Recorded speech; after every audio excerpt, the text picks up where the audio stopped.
Hello, everybody. Sorry, decided to throw this together after show with Jerome last night.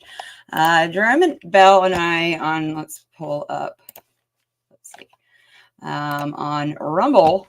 He's also on Getter. The Radical Republicans. Last night, though, it streamed on a different channel. Let me tell y'all, because Jerome's gone a big time, it seems.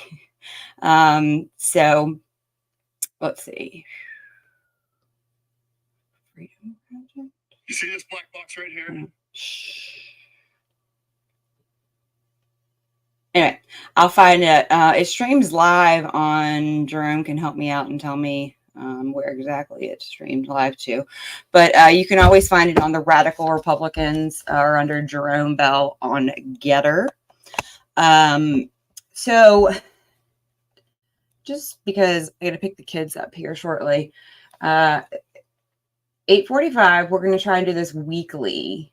I gave a background of just a 15-minute spot on what in the world is going on with all of the teachers, educators, actually educator sexual misconduct is what the term is where you can best find the information on this.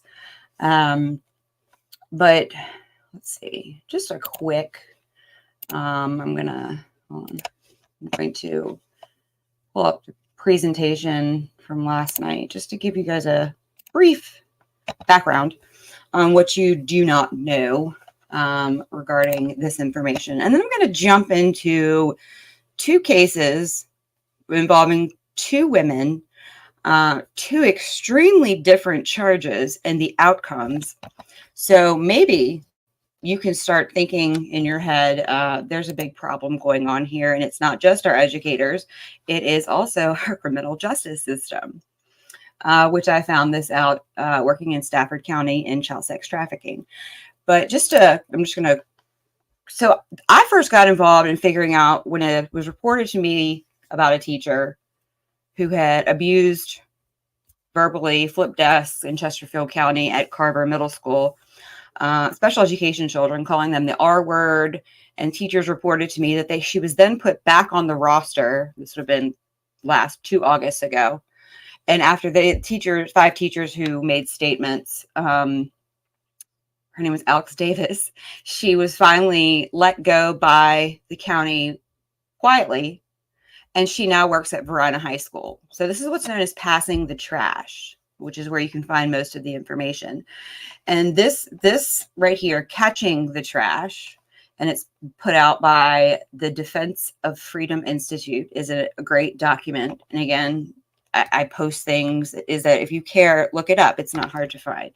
Is that people have to understand that under the Every Student Succeeds Act, signed by Obama in 2015, Pat Toomey added a provision to the ESS. That's what we're under. So every time that our governor, which just happened last year, revises ESSA, the Department of Education puts out notifications so that you can comment. And I try to encourage people to get involved. But this is a provision of the Every Student Succeeds Act, requires states to pass laws prohibiting school employees from passing the trash, in a nutshell.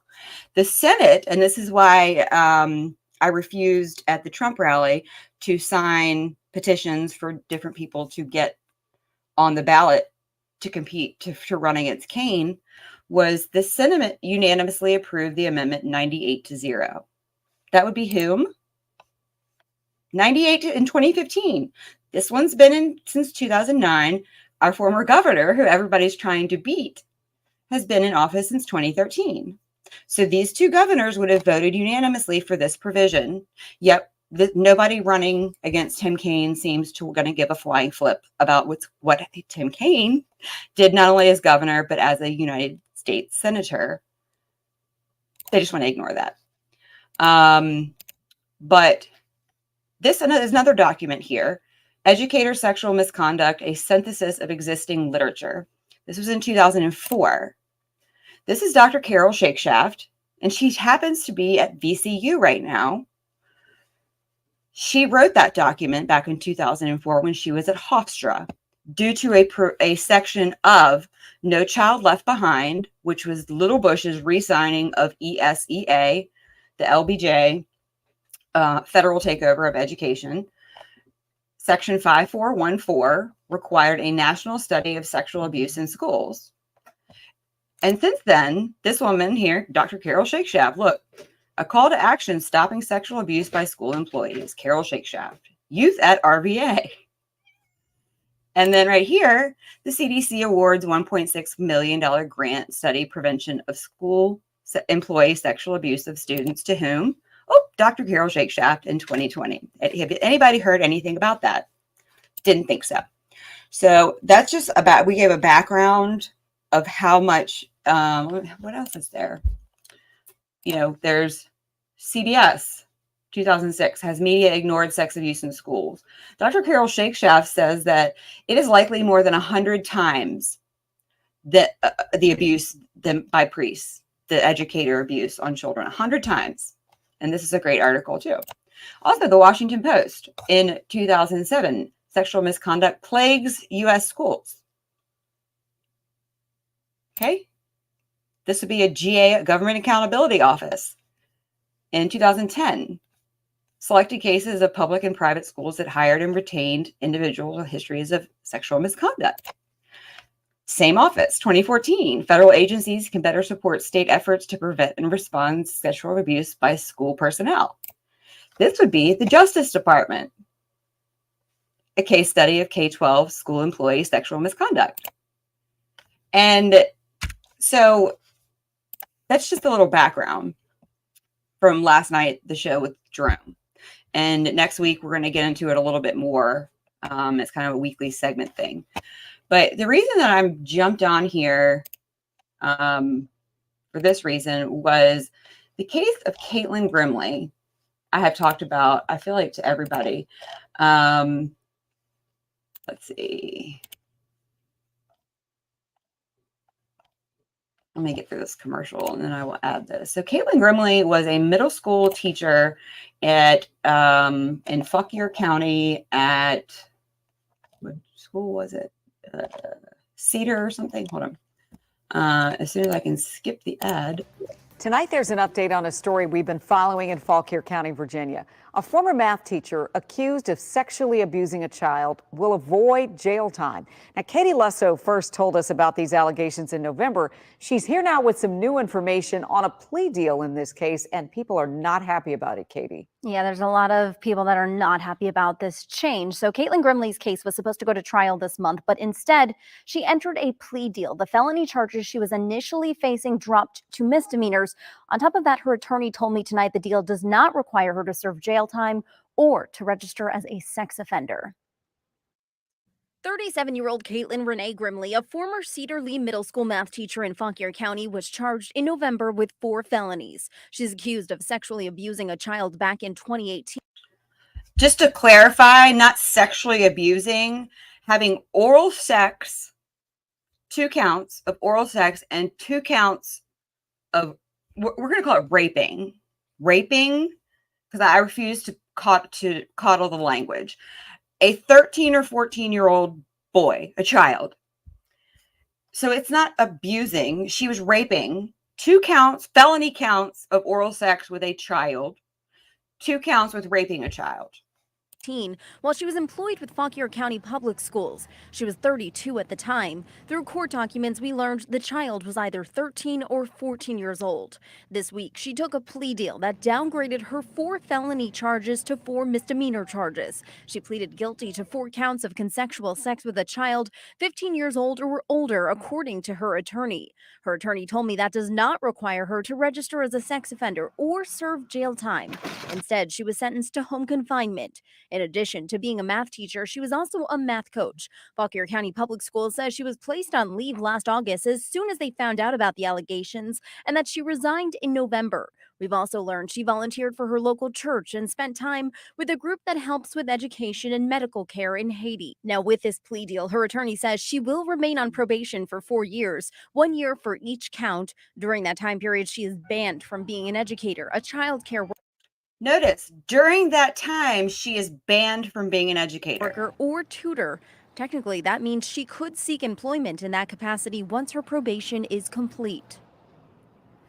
And her attorney told me tonight that this deal was in the best interest of his client, the government, and the victim. Now, for those of you that have ever been involved in child protective services, the best interest of the child, the best interest, let's remember what, the best interest of the government, client, the government, and the victim. The client, the best interest of the client, the rapist is what you mean, and the government. So sans keeping, even if you were to argue that this would keep the child from being traumatized anymore, literally the government and the abuser. Reached out to her, but she hung up on me as soon as I identified myself, Leslie. Boy, you can see why people are up in arms about this. Who is up in arms about this? The tight-knit community of Warrenton? You're not up in arms. How is the community responding to this? Well, I've heard from some parents, and one parent in particular told me this is a tight-knit community. Everyone knows everyone, and they shared that they were concerned, frustrated, and confused by this outcome, saying it felt like the punishment was just a slap on the wrist. So much to process with all those details, Katie. All right. Okay, so now, yes, that is an article. That is a news report. And you guys know me, and I would never play a mainstream media news report if it was not verified, signed, sealed, delivered. So here's the little problem with that is that, you know me, I started digging around and I came to find out that Kaitlin Grimley's father is this man. If you're from the area, then you will know that Jim Raines is the interim principal at Fauquier High School. He was appointed when Craig Kellican, God bless him, died in a car accident. And how? Well, poking around, and somebody actually disclosed this to me and then wanted to take it back, is I then went digging and I found that Raines brings compassion to work. And so this would be from 2013.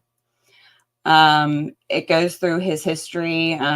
His wife also was a 35-year math teacher in Fauquier County, Kim.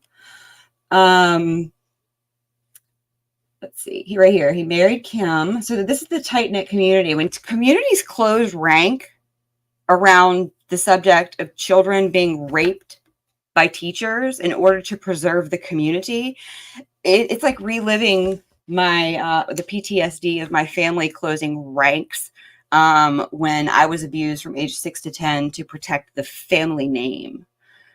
Your trauma is that this isn't about you. Okay, this is happening all over the state. So you close ranks and you allow a teacher to get by on this to preserve the posterity of your community. You're hurting every child in the Commonwealth. There'll be 1.25 million of them by closing ranks. But right here, Raines has had 3 children graduate from Fauquier High School, including daughter Kaitlin, who currently works at Cedar Middle School. Okay. Just to clarify, and her maiden name after date is Raines. And so her daddy being a principal in Fauquier High School in Fauquier County, if you don't factor that into this, and then this was recently actually just posted, is he's still the interim principal because he's retiring at the end of the school year. Why would you think that is? So as he seeks community input on the qualifications of the next Fauquier High School principal, maybe you want to put your input in on that. Probably won't, because you're probably like Chesterfield County, but a little bit smaller, is that you just want to keep your mouth shut and just pray that everything ends up okay. Guess what? It's not.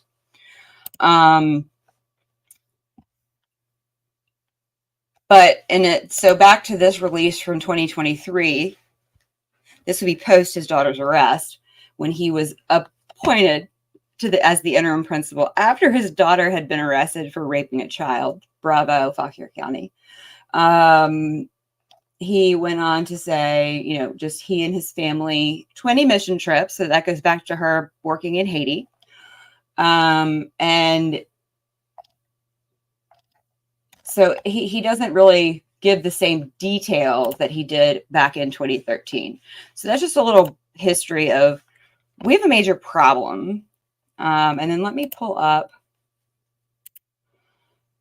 here it is. So if you guys have never dug into, it would be criminal circuit court. And instead of taking screenshots, I wanted to show y'all. And yes, I have a drug charge from, I don't know, was 20 years ago. I've been clean 16 years. I've never had it expunged. So you can look me up. You can post it wherever. Guess what? The world knows. And I've never had it expunged for a reason, because I don't have anything to hide. So you go to, okay, so here she is. Guilty plea, consensual sex with a child, 15 years. Okay.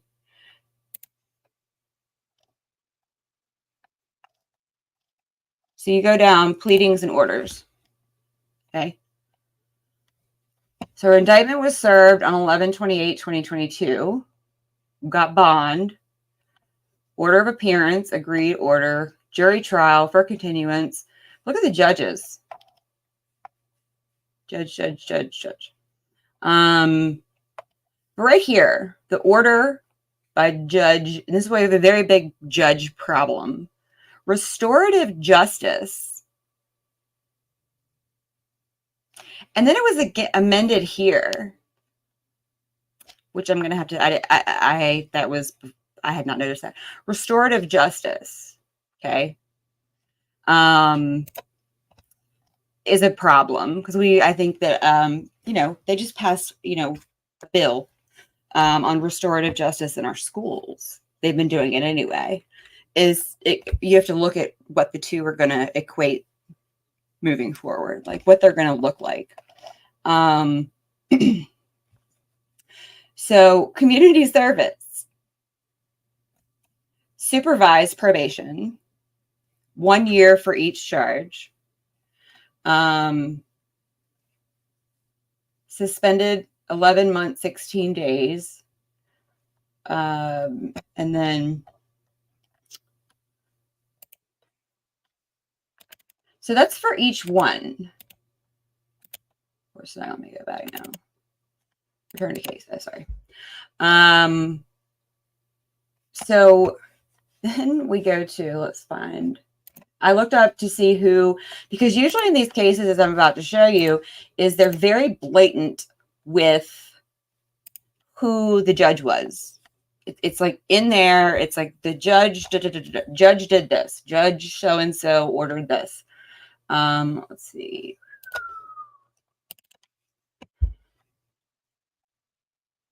No, that's not what I wanted. Let's just go back to, nope. Where is it? Of course I can't find it. Okay, I'm just gonna go to,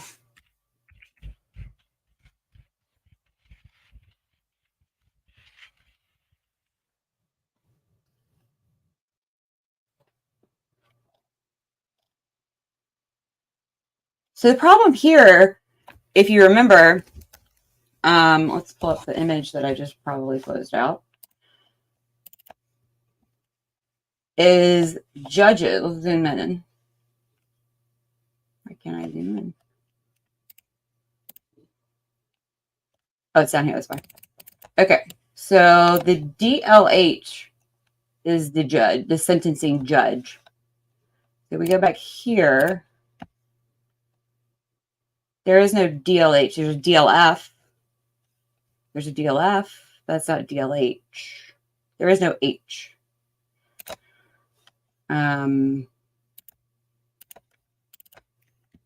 There, SES, DLF. So there's a DLF there, but there is no, that would be DLF. There is no JEP, SES. Okay, that would be consistent. Not even a JEP. Oh, JEP, SES, but there is no DLH. And I don't think that courts are really big on like misinitialing judges. So who is this judge and why is he not a circuit court judge in Fauquier County? So in the image is that, and then you go to, where are you? This one. So then you have a Frederick County teacher. Frederick County. Okay. This was also a woman, and she was sentenced for sexting, January 30th, 2024. And just to show how big this problem is, the last of 3 Frederick County teachers accused last year of sexual relations with underage students. The last of 3 in Frederick. And that's 3 that you know of, because about 5% are reported. So for sexting, not having oral sex, not having sex with a child, she was sentenced. Okay, hold on. She was charged. She pled guilty to felony charge of indecent liberties with a minor under the age of 15. Okay.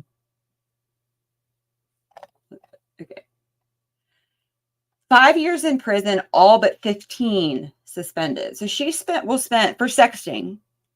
And this goes to this Spotsylvania case that everybody's losing their mind over with that superintendent and that coach, and why teachers don't, and anybody who doesn't think it's why teachers don't text children, is right here. And she will have to register as a sex offender.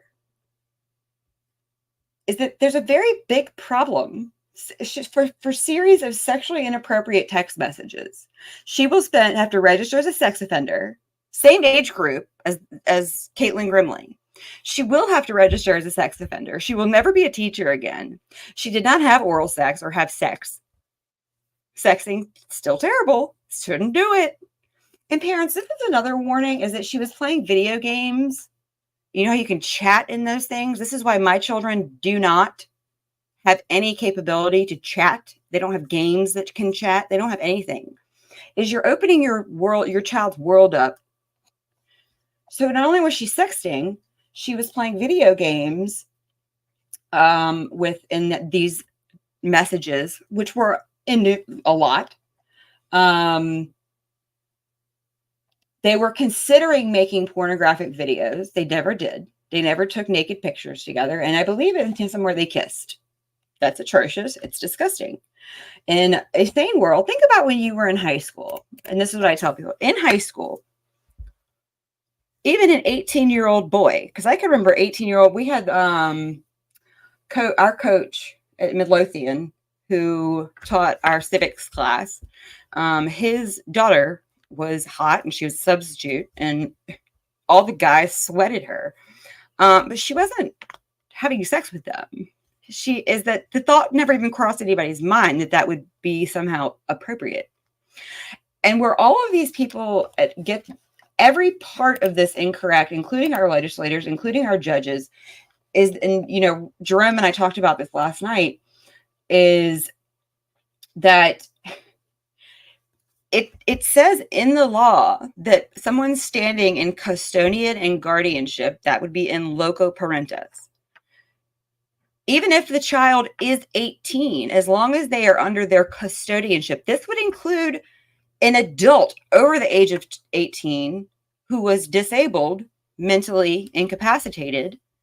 This would include them because the person standing in custodian and guardianship of that disabled adult up to a certain age, I believe it's 22, they would also be charged with things like rape, sodomy.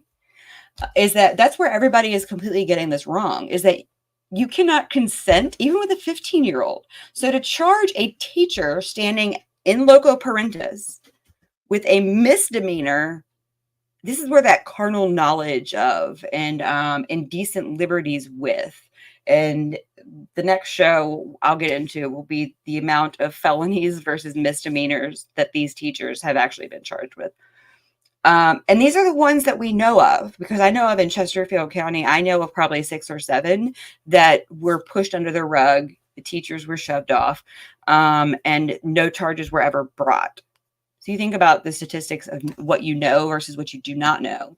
And you take what you do, it's like an assignment that makes you want to vomit that you find out a child has, is that you take what you do know versus what the law of numbers will tell you, that if you find one, there's probably, that's probably 1 out of 35, 40 that you don't know about. So if 5% of children report abuse by an adult, especially one that is not their parent, in an environment where they're captive. And I don't mean captive, I guess, but is that there's nobody there to protect them, and they're every day sent off into that environment removed, is the amount of children that do come forward and report these versus the actual amount of it happening, which is why Dr. Carol Shakeshaft said it's about 100 times worse, and why the media admits that back in 2006 that and there is evidence that the media, and multiple research articles, that the media did blow up the Catholic diocese over this issue for a specific reason. And that's how big it gets. And so I wanted to just quickly bring forward the problem of when you have a teacher who admittedly had sex, raped orally and penally, a 13 or 14-year-old boy, and pleads to misdemeanor. Those are 4 felonies, big felonies. But the same year is that there was a male teacher who, the same thing, and I think he's spending 35 years in prison. So and you go back, and this specific middle school, you can go back 10 or 15 years, has had so many cases. Fauquier County has had so many cases. Just like York, Chesterfield, it's not just Loudoun and Fairfax. But when you have a teacher raping a child who can not only get their license back, does not have to register as a sex offender. Her father happens to be a principal. They've been long time. Warrenton is so tight-knit, Fauquier County, is that there's something very wrong. Especially, and then you pull up a teacher, no sexual conduct, maybe a kiss, they think. Sorry, wrong one. In Winchester. So this was Frederick County. Sexting. The last of 3. And this article, which I'll post right here. I don't know if it goes through to my Facebook. If it doesn't go through to my Facebook, I will definitely it might go just through to my YouTube. Is when somebody's sexting, sure, somebody sexting a child and planning to maybe do porn with them should absolutely serve way more than 15 months in prison, in jail. 15 months, all but 15 months suspended. And she has to register as a sex offender. Okay. And then on the flip side, you have a teacher of the same age, another female teacher, and Frederick and Fauquier are not that far from each other. And this is why I tell people you have to get out of just what's happening in your division, and you have to look to what's happening statewide. And then you look to what's happening nationwide. The same thing with the behavior of children. It's not just your division where the children are acting feral. Could the children be acting this way because you're continuing to send them into an environment where they know that their peers and their friends are being abused and nobody's doing anything about it? There's far too many questions for anybody to sit around and blame anybody when there is a national problem like the raping of children. And why it's called, people are like, well, why is it state sanctioned pedophilia? You are legally required by law to send your children to school. And if you are legally required to send your children to school, And those schools are covering up the rapes of children. And this is not just rape. This is the abuse of special education children. This is the abuse of children in general, preschool. If you're stupid enough to send your children into a Head Start government federal preschool. And that's what Tara Durant, if you didn't see me school her on wild lifting daycare provisions for Christian preschools, I didn't even get through 2023 when Ghazala Hashmi turned my mic off because she just wanted to kill the bill. She didn't want me speaking on it. Sorry, Ghazala. Is that that was just daycares. And I think it's on my YouTube channel under here. That's just daycare. I didn't even finish 2023 on the amount of children that had been beaten or died in Christian daycares in 2023. Or left to roam about and people found him roaming down the highway. And you want to lift all ways of the state's one job per the Constitution is oversight. The one job they're not doing. And so we'll get deeper into this, but I wanted to point out the huge problem when you have one teacher who actually has rapes a 12, 13-year-old boy, getting off and can get her license back with restorative justice. Keep that in mind as our bipartisan, unanimous, yet again, bill, restorative justice. That means she's going to get mental health help. We're getting into the MAPS, minor attracted persons. When you have a female teacher sleeping with and giving oral sex to a 13-year-old boy who gets off with misdemeanor charges of a 15-year-old boy, which he was not. And then you get into the murky area of the judge doesn't exist as a circuit court judge in Fauquier. And then you look to Frederick and she has to register as a sex offender. And just on that subject, I happen to right here have this in Chesterfield. We happen to have, judges.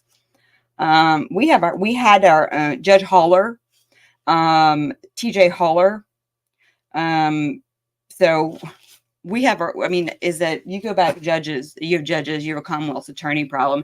And then you have an AG sitting by doing nothing while our children are being raped. And the governor doing nothing as our children are being raped in schools and they're getting by with it. What is it going to take? People ask me all the time. Well, what it took West Virginia was a teacher murdering a child. The teacher had gone from Pennsylvania, and I believe it was the poor child, Bell was his name, I believe. I have a huge article on it. What it's going to take is when a child is actually murdered. Unfortunately, that's what it took West Virginia, because a teacher had a long history in Pennsylvania of assaulting, raping, sodomizing children, went to West Virginia. Now, Pennsylvania hasn't reformed anything, but West Virginia currently, they have made it criminal to assault a special education child. Bravo, West Virginia. Mike Allers Jr. is running up there. Bravo, Mike Allers Jr. West Virginia, I would rather live in West Virginia because what it took was a murder. The murder of a child. Is that what it's going to take, Virginia? Do we have to wait until a child is murdered by a teacher to actually do that? Because that's what it took West Virginia. And once they found out the history of that teacher and then the long history of it being the passing of the trash of that teacher, they locked it down. But Virginia is one of 8 states that does not actually in law or in code criminalize like actual criminal. You are a criminal if you rape a child that you are in custodian or guardianship of. We are one of 8 states that does not actually have criminal charges for somebody standing in custody, a teacher raping a child. Think about that one. So on that, I just wanted to follow up again. Right now, if you go to Rumble, Jerome Bell, I don't know where he live streamed from last night. It was somewhere different. It was some new channel he's a part of. But as soon as the live stream was done, the show was up here. And if you go to, I think 45 minutes in, it's just a 15-minute segment and it just gives the history. And Jerome and I just have it's short, it's sweet, but it gives a history of it. And every Sunday night at 8:45 on Rumble and Getter, we are going to be digging into this a little bit more, because when you start to pull up CPS numbers, DFS numbers, they're mandated reporters too on parents. So when you start to look at the amount of school personnel, public school, they're all divided. Let me see if I have one in front of me. So what it looks like is this. Can you see that? So then when you pull up a DFS report, it has it broken down into like, what is that? 40 categories that are reported, to their mandated reporters. So as a parent, if your child sneezes at you and says that you did something, they're going to report you. And 2% are usually founded, but your life is going to be torn inside and out. We have no way of reporting on these people. If you find out, we're up to the mercy of CPS, the school system, or a corrupt Jeff Katz, like Chesterfield County Police Department. But just to give you a shocking number, Loudoun County, last year, school staff reported 527 incidences of child abuse. The actual public school reported 1,082. Counselors and therapists in school, 232. That's out of 3,000 total for every piece. So that's how many parents were reported. And an anonymous, which is another problem, is the 1-800 number. That's how many the public, Loudoun County, and how many, if I spoke to the Smiths recently, and if that was child on child, and it got national outrage. So we are not talking about adult on child, teacher on child, covered up, moved to a different division where it's happening again. And what happened to Scott Ziegler? Well, it's under review again. Now, the man lost his job for covering up one child raping another, which led to another rape. That means he facilitated the second rape. So national outrage on child assault that was covered up and led to another child being assaulted. We are now talking about adult educators being covered up, allowing to move divisions. There's one now, it's from, I think it's Prince William to Stafford. This happened Chesterfield to Fairfax. That was national outrage, child on child. We're not talking adult on child, teacher on child. Where is the outrage when they're covered up and allowed to move divisions? Because once they're finally caught, the average number, they have worked in 3 divisions and they have assaulted 73 children. Go back and rewind. And Carol Shakeshaft, Dr. Carol Shakeshaft, is the leading. It's like Dr. Judith Reisman was at Liberty this whole time. And RIP, she died last year. She was fighting the books, everything across the nation. She was at Liberty the entire time. Her entire library is at Liberty. Where were we? I was growing up, so I asked my parents, where were you? But Dr. Carol Shakeshaft is at VCU. And she, in 2004, she was at Hofstra. She is the lead. Look at Dr. Carol Shakeshaft. And is that it's appalling, especially the fact that, let me pull this up real quick before I go again, that the CDC gave VCU and her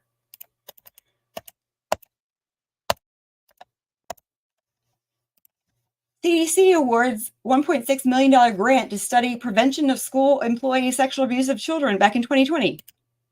There she is, Dr. Carol Shakeshaft. And if I go backwards, there she is doing a TEDx Youth at RVA, a call to action stopping sexual abuse by school employees.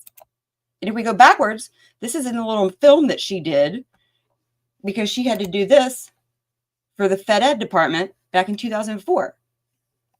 So how much more do we have to wait until a child is murdered is the question. Do we? I'm not going to get into Favola and all them and and I called Manolo Lapasi about a 2013 Crime Commission report that he ordered and they all agreed to study this exact issue. And they all decided that, well, there's just not enough information. So we're just going to study child abuse in general. Same thing with Favola. 2018, Favola did the same thing. There's just not enough information. So we're just going to focus on. And that's exactly what she talked about here is that nobody has ever, the data, nobody's ever there's no, is it to synthesize the data on this? Nobody has actually, you have to pull, like I did, news articles. You have to pull DFS reports. I'll tell you one thing, when it comes down to this man, these two men, okay, good or bad, evil, I don't care, orange man bad, old man bad. 2020, he and DeVos, don't hire another DeVos, Trump, I'll come after you. You go on my Glenn Youngkin list. They went after this. What did Biden do? You know that youth survey they do that's anonymous? There's a whole section on there about abuse in schools. The civil rights data collection, Biden and this would have been James Lane at the time. They went to, and Cardona remove all questions from the survey that dealt with sexual misconduct by school staff, and then asked me who we want as our next president. It's not a matter of orange man bad or I'm a dem till I die. Look at your children and tell them, I don't care if you get raped. I don't care. Go Biden. Common sense. Again, where the world is. So welcome to your daily dose of what the actual is this state doing. Don't know. All I can do is tell you and keep fighting on that.